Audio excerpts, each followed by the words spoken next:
घर के काम तकरीबन हम सब हाउसवाइफ कर रही होती हैं, लेकिन हम में से कुछ ऐसी होती हैं जिनको ये काम मुश्किल लगते हैं और कुछ ऐसी होती हैं जिनको ये काम आसान लगते हैं। लेकिन असल बात ये होती है कि अगर कुछ कामों को हम अपनी आदत बना लें तो वो काम हमारे लिए बहुत ज़्यादा आसान हो जाते हैं। आज की वीडियो में मैं आपको अपनी ऐसी 10 आदतें बताऊंगी जिनकी वजह से मेरी रोज़ की डेली की रूटीन बहुत ज़्यादा आसान और बहुत ही स्ट्रेस फ्री हो गई है। तो चलें स्टार्ट करते हैं। अस्सलाम वालेकुम, कैसे हैं आप सब? उम्मीद करती हूँ आप सब ठीक होंगे, खैर खैरियत से होंगे। अल्लाह आप सबको खुश रखे। अच्छा, मेरी सबसे पहली आदत ये है कि मैं घर में सफाई डेली करती हूँ। डस्टिंग तो मैं डेली नहीं करती, वो तो मैं 2 या 3 दिन के बाद ही करती हूँ। लेकिन एक जो मॉपिंग होती है या जो झाड़ू वगैरह लगाना होता है वो मैं डेली करती हूँ, चाहे फर्श साफ हो, गंदा हो, जो भी हो। क्योंकि एक तो मेरे घर में छोटे बच्चे हैं तो इस वजह से मेरी कोशिश होती है कि घर ज़्यादा साफ रहे, क्योंकि एक हेल्दी इन्वायरमेंट ही बच्चों को बीमारियों से बचाता है। सेकंड, मेरी आदत ये है कि मैं हमेशा काम करते हुए जो भी थोड़े बहुत बर्तन होते हैं तो उनको मैं हमेशा साथ ही साथ वॉश करती हूँ, क्योंकि जब बर्तनों का बहुत ज़्यादा ढेर हो जाता है तो उन बर्तनों को देख के मुझे घबराहट होने लग जाती है और इसके साथ साथ ज़्यादा बर्तन धोने से मेरी बैक में पेन होने लग जाता है। तो जब से मैंने ये आदत अपनाई है तो मुझे बहुत ज़्यादा आसानी हो गई है और काफ़ी ज़्यादा मेरे काम भी जल्दी हो जाते हैं। क्योंकि जब भी किचन में एंटर हो और आगे से सिंक खाली पड़ा हो तो इससे तो ऐसे लगता है जैसे किचन के आधे काम ही खत्म हो गए हों। यहाँ पे ये मैंने सिंक के ऊपर डिश रैक रखा हुआ है ना, तो इसका मुझे बहुत ज़्यादा फ़ायदा हो जाता है कि बर्तन धोते धोते साथ ही साथ मैं रखती जाती हूँ और उनका जो भी पानी ड्रेन होता है वो फिर सिंक में ही जाता है, तो वो आसानी से ड्राई भी हो जाते हैं और जो मेरी शेल्फ है वो भी ज़्यादा ख़राब नहीं होती। इसके अलावा तकरीबन हर घर में खाना खाते हुए रोटी थोड़ी बहुत तो बच ही जाती है, तो वो जो भी रोटी बच जाती है तो उसके मैं छोटे छोटे पीसीज बना के दीवार के ऊपर रख देती हूँ, तो फिर वहाँ से परिंदे वगैरह आके खा लेते हैं। नेक्स्ट, मेरी आदत ये है कि मैं हमेशा जो पानी वाला कूलर होता है उसमें भी पानी मैं हर टाइम फुल ही रखती हूँ, क्योंकि इससे बहुत ज़्यादा फ़ायदा हो जाता है। जब आपके घर में कूलर पानी का कूलर बना पड़ा होता है तो इस तरह कोई भी जाके फ्रिज नहीं खोलता और बार बार फ्रिज खोलने बंद करने से फ्रिज का डोर भी अफेक्ट होता है काफ़ी और फ्रिज की कूलिंग भी अफेक्ट होती है। तो ये छोटी सी बात है लेकिन इसका बहुत ज़्यादा ख्याल रखा करें। इसके अलावा नेक्स्ट मेरी आदत है कि मैं डेली जो मेरा स्टूव है ना उसको मैं डेली क्लीन करती हूँ, लेकिन 2 या 3 या 4 दिन के बाद फिर मैं इसकी डीप क्लीनिंग करती हूँ। इसकी ग्रिल्स को मैं अच्छे से पहले जाली से वॉश करके फिर उसके बाद मैं उसको डिश वॉशर से क्लीन करती हूँ, सारे इसके बर्नर्स वगैरह निकाल के उनको भी क्लीन करती हूँ। और इसके अलावा स्टूव के पीछे जो वॉल होती है उसको क्लीन करना, स्टूव को उठा के उसके नीचे से मैं स्लैब को क्लीन करना और सारा का सारा स्टूव अच्छे तरीके से क्लीन करती हूँ, तो इस तरह वो हमेशा नीट एंड क्लीन ही रहता है। इसकी जो डेली क्लीनिंग होती है उसमें मैं इतना ज़्यादा डीप क्लीन नहीं करती, मैं इसको हल्का सा इसकी ग्रिल्स उठा के बस मैं इसको साफ कर लेती हूँ, क्योंकि हम डेली सारी चीज़ों को डीप क्लीन नहीं कर सकते, इससे हमारा बहुत ज़्यादा टाइम वेस्ट होता है और ना ही इतना ज़्यादा टाइम होता है और इससे थकावट भी बहुत ज़्यादा हो जाती है। अच्छा, इसको जब भी ना क्लीन किया करें तो कोशिश किया करें कि इसके ऊपर पानी जो है ना वो इसके गैस वाले पाइप्स में बिल्कुल ना जाए, क्योंकि इससे इसकी जो गैस है वो उसकी रनिंग ख़राब हो सकती है। क्योंकि घर में कोई भी चीज़ हो, चाहे छोटी हो या बड़ी हो, तो उसके लिए ज़रूरी होता है कि हम उसकी केयर करें, क्योंकि इन चीज़ों पर आपका पैसा लगा हुआ होता है।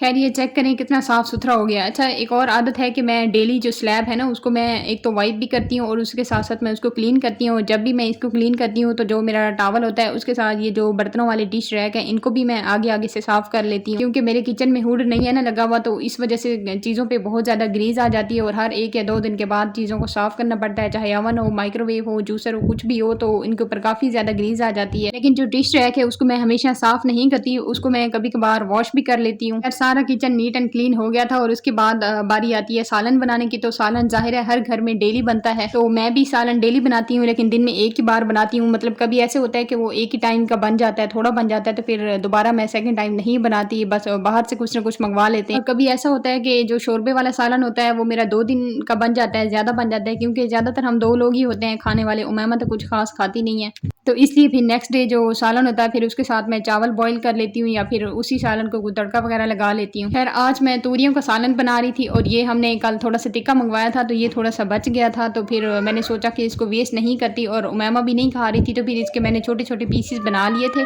और आप यकीन नहीं करेंगे, जब इसको मैंने सालन में डाला था और एंड पे सालन इतना मज़े का बना था कि सालन में ऐसे ना टिक्के का थोड़ा फ्लेवर आ रहा था। ये फर्स्ट टाइम मैंने डाला था तो मुझे बहुत ही अच्छा लगा था। तो इस तरह थोड़ी सी समझदारी से फिर मेरा जो चिकन था वो भी वेस्ट होने से बच गया। तो इस तरह अगर कभी भी सालन बचा पड़ा और उसको तड़का लगा लें तो वो बहुत ज़्यादा टेस्टी और पहले से भी ज़्यादा मज़े का बन जाता है। इधर मैंने तूरियों के लिए प्याज को मैंने लाइट ब्राउन कर लिया था और फिर इसमें बेसिक स्पाइसेस डाल के उनको भून के फिर टमाटर डाले थे और इसके साथ ही फिर मैंने तूरियाँ और चिकन भी डाल दिया था और इस तरीके से बहुत मज़े की बनती हैं और इसमें बिल्कुल भी पानी यूज़ ना किया करें क्योंकि ये अपना पानी छोड़ती हैं। अगर आप इसमें पानी डालेंगे तो ये बिल्कुल हलवा टाइप बन जाती हैं और फिर बिल्कुल भी अच्छी नहीं लग रही होती। ये चेक करें कितना मज़े का सालन रेडी हुआ है और इसकी खुशबू इतनी अच्छी लग रही थी कि बस मैं आपको बता नहीं सकती। एंड नेक्स्ट मेरी आदत ये है कि जब भी जिस दिन भी मैं लॉन्ड्री करती हूँ तो उस दिन मेरी कोशिश होती है कि मैं उसी दिन कपड़े फोल्ड कर लूँ क्योंकि आजकल गर्मियाँ हैं, दिन भी बड़े होते हैं और टाइम भी काफ़ी सारा होता है तो मैं उसी दिन सारे फोल्ड कर लेती हूँ। लेकिन सर्दियों में ऐसा नहीं होता, उसमें मेरे दूसरे दिन या तीसरे दिन तक चले जाते हैं। ड्राई होने में भी काफ़ी टाइम लग जाता है और जब भी मैं कपड़े फोल्ड करती हूँ, जो भी इस्त्री करने वाले कपड़े होते हैं तो उनको मैं डायरेक्ट आयरन टेबल पे ही रखती हूँ। इस तरह फिर आते जाते मेरी उन पे नज़र पड़ती है तो फिर मुझे याद रहता है कि मैंने कपड़े आयरन करने हैं और अगर मैं उनको कबर्ड में रख दूँ तो फिर मैं बिल्कुल ही भूल जाती हूँ। लेकिन जो कपड़े प्रेस करने वाला काम होता है वो मैं हमेशा नेक्स्ट डे करती हूँ क्योंकि उसी दिन करना काफ़ी मुश्किल होती है क्योंकि जिस दिन कपड़े वॉश करो तो उस दिन बहुत ज़्यादा थकावट होती है तो फिर इसलिए नहीं हो पाते। फिर मैं नेक्स्ट डे सारे के सारे कर लेती हूँ। ये सेकंड टाइम फिर हम लोग गए हुए थे बाज़ार और मैंने आपको शायद किसी व्लॉग में बताया था कि उमैमा के चाचू की शादी होनी है और उसमें अभी 2 मंथ पड़े हैं, अक्टूबर में होनी है। लेकिन मैं पिछले 2 मंथ से शॉपिंग कर रही हूँ, आहिस्ता-आहिस्ता चीज़ें ले रही हूँ, इस तरह फिर बजट मैनेज रहता है। पहले मैं आपको